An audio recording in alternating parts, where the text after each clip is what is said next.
राजा भैया का हथियारों का जत्था, लाइसेंसी हथियारों का वीडियो सामने आया है, उसके बाद से तहलका मच गया है पूरे गोंडा जिले में। इससे पहले उनकी पत्नी भी गंभीर आरोप लगा रही थी। ये देखिए, एक फैमिली लड़ाई है, उनकी पारिवारिक लड़ाई जो कि रोड पे आ गई है।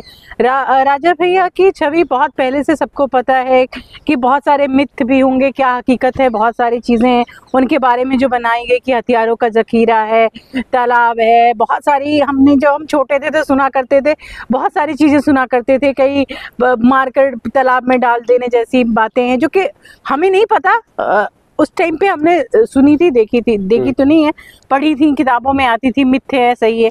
लेकिन जब अभी ये इसलिए सबसे बड़ी बात सामने आती है क्योंकि उनकी धर्म पत्नी भानवी सिंह आकर खुद मीडिया में बताती हैं कि प्राइम मिनिस्टर को लिखती हैं, पीएमओ को लिखती हैं कि मेरे पति के पास इतना जखीरा है हथियारों का जिससे कि जो देश में किसी भी तरह का संकट आ सकता है, देश की सुरक्षा के लिए खतरा है जी। तो आप समझ सकते हैं कि एक पत्नी ने कहा है तो पत्नी चाहे भले ही वो लड़ाई झगड़ों में कहा हो, लेकिन कहीं ना कहीं धर्म पत्नी को सब पता होता है कि उनके स्टेट में क्या हो रहा है, क्या नहीं हो रहा है। सवाल तो ये भी खड़ा हो रहा हुमा जी, जब से वो वीडियो वायरल हुआ है लगातार लोग जो है ये कहते हुए दिखाई दे रहे हैं, अगर कोई एक पिस्तल अगर लेकर के सोशल मीडिया पर डाल देता है, चाहे वो लाइसेंसी हो या फिर गैर लाइसेंसी हो, तो उत्तर प्रदेश पुलिस तत्पर होकर के कार्रवाई करते हैं। तो क्या राजा भैया पर भी कार्रवाई होगी?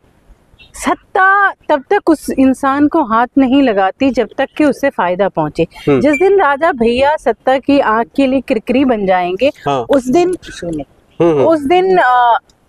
दिन जो है कार्रवाई करेगी सत्ता उन पे। जब तक राजा भैया सत्ता के लिए एक सॉफ्ट कॉर्नर रखते हैं, उनके लिए रेड कारपेट बिछा हुआ है सरकार में, उन पे किसी तरह का खतरा नहीं है, उन पे तभी आंच आएगी जब वो सरकार के खिलाफ। योगी आदित्यनाथ जी का एक अलग चेहरा उत्तर प्रदेश में है, वो कहते हैं किसी भी तरीके का कोई भी अपराध हो या किसी भी तरीके का कोई आतिशबाजी हो हम बर्दाश्त नहीं करते हैं। आपने देखा होगा कि ये कहना अतिशयोक्ति नहीं होगा कि राजा भैया किस जाति से आते हैं।